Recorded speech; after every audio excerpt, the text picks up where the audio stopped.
Hello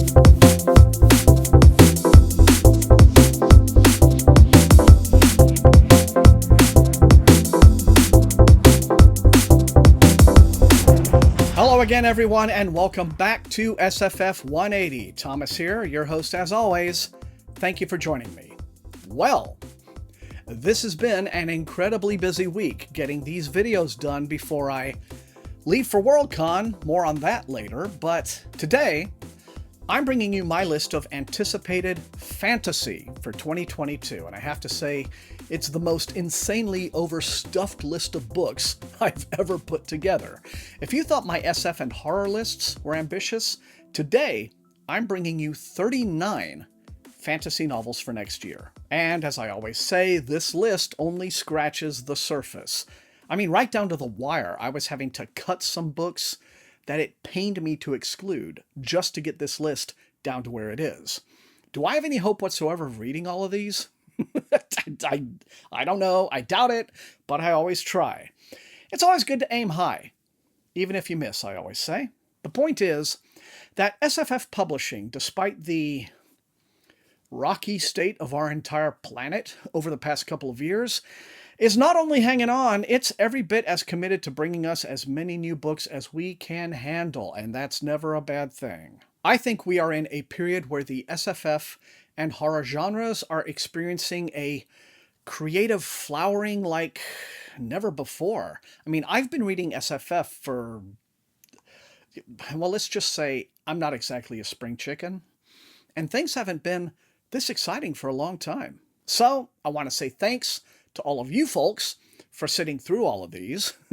I mean, these are very fun videos to make, but quite a lot of work. So remember, release dates are always tentative and subject to change without notice.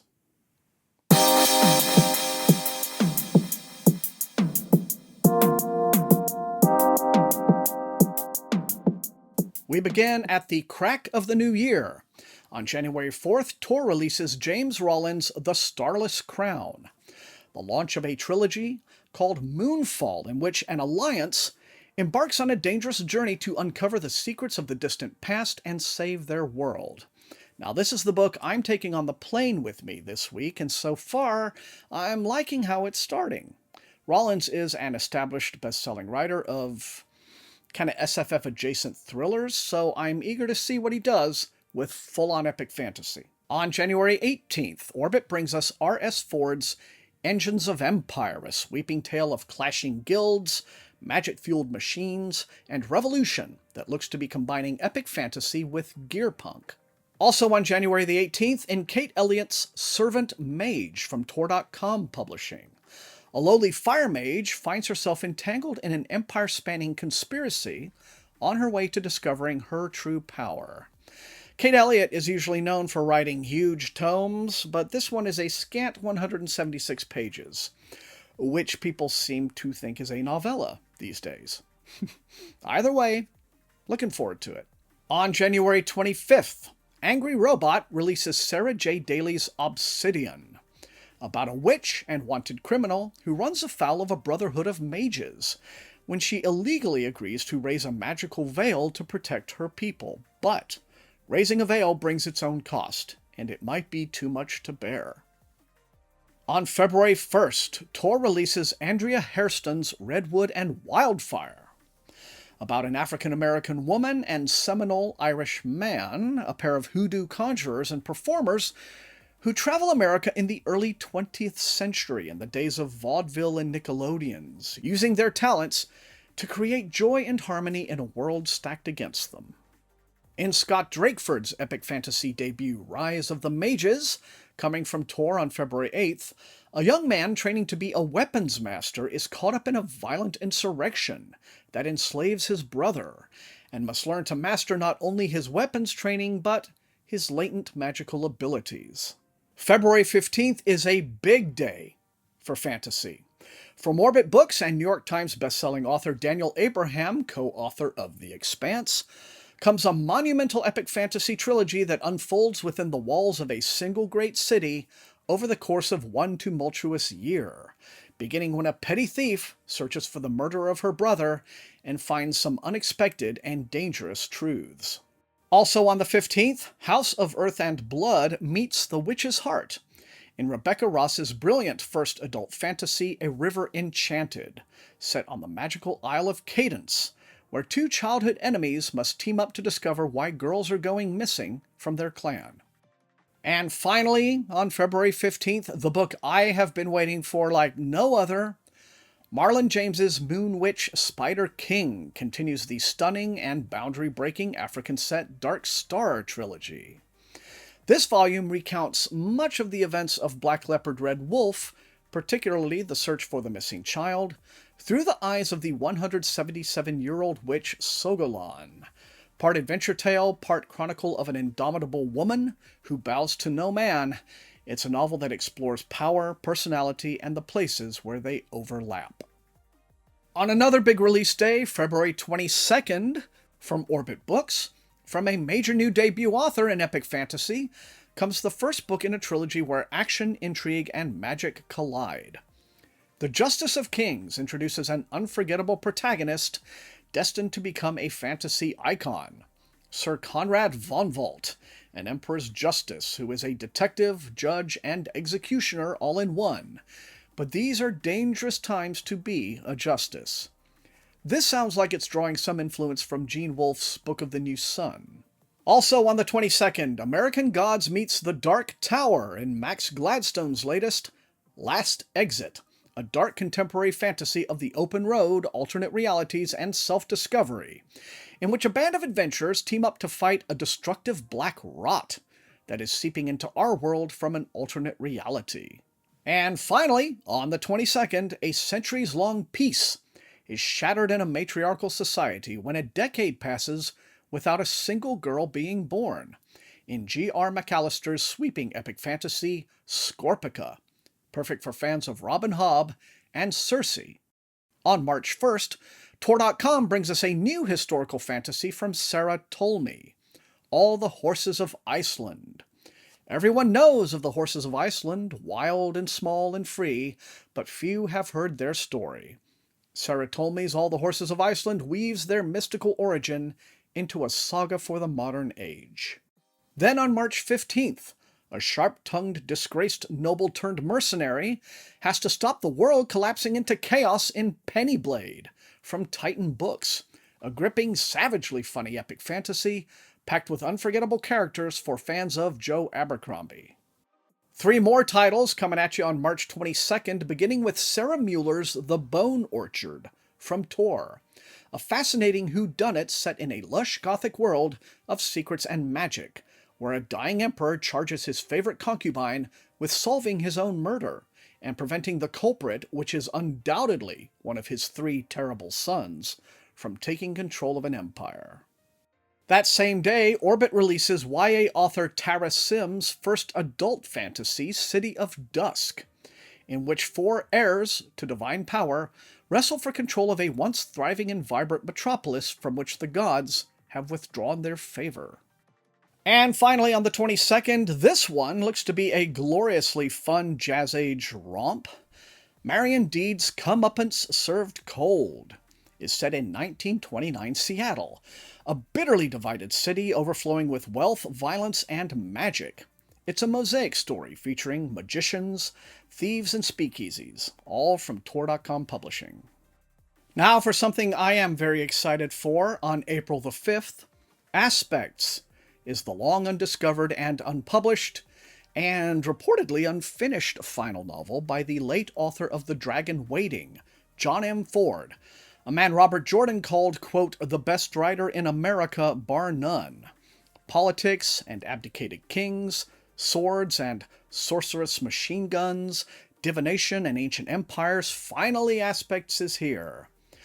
Now, Ford was deeply respected among his peers, although he wasn't always a huge commercial success with his books.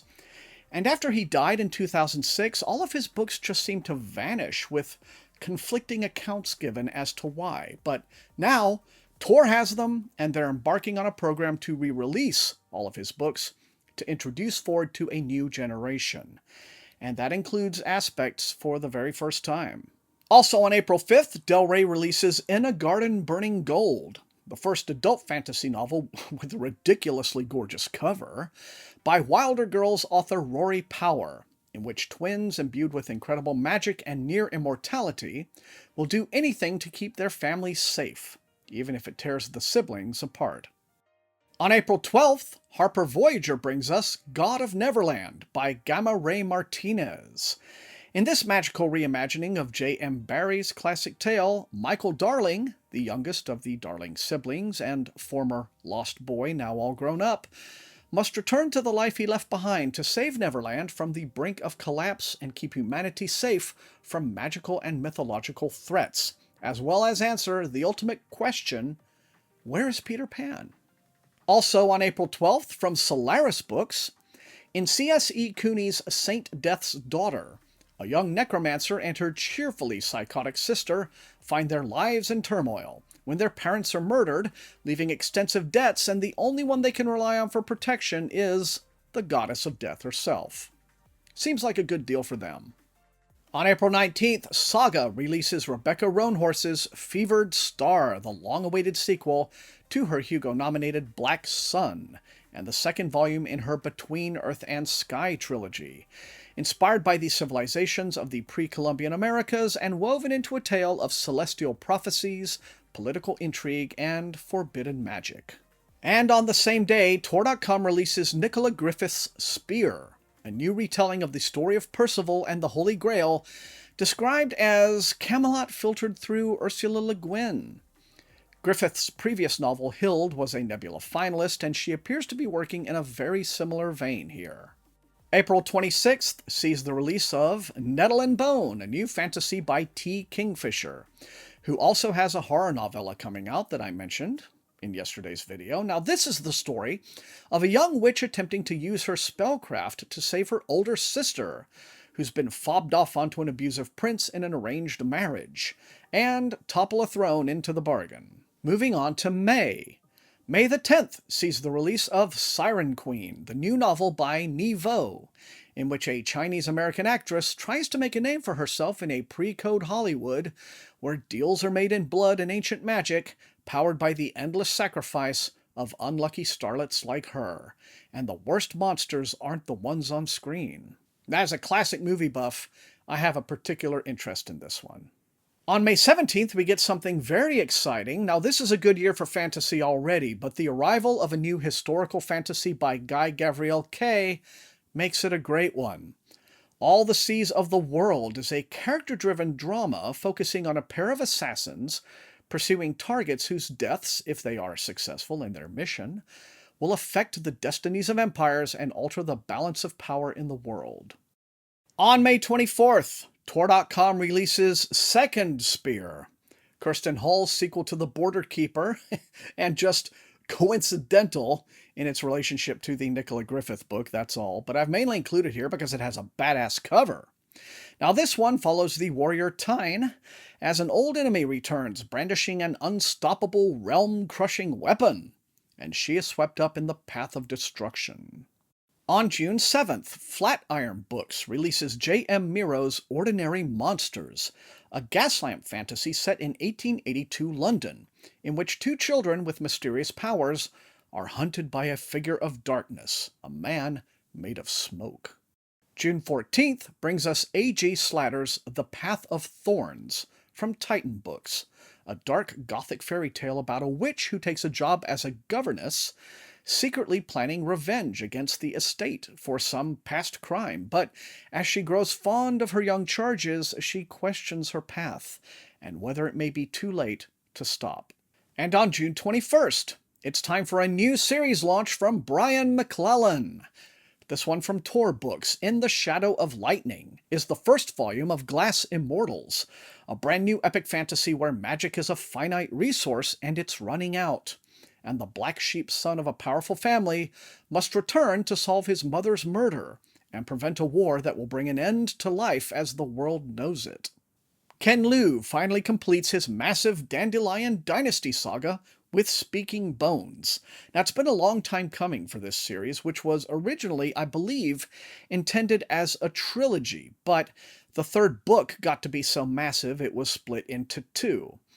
Book 3, The Veiled Throne, has literally just come out as I'm posting this, and the series brings us its big finish next summer. Moving ahead to a couple of titles on July 26th, starting with Mary McMine's The Book of Gothel from Orbit.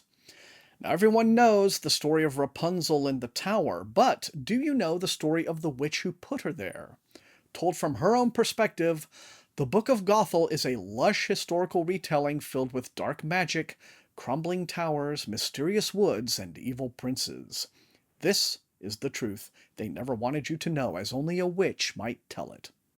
And on August 9th, Tor brings us the unusual debut of Sunyi Dean, The Book Eaters, a contemporary fantasy debut about a family who literally consume books for sustenance, and the lengths one woman will go to in order to protect her son.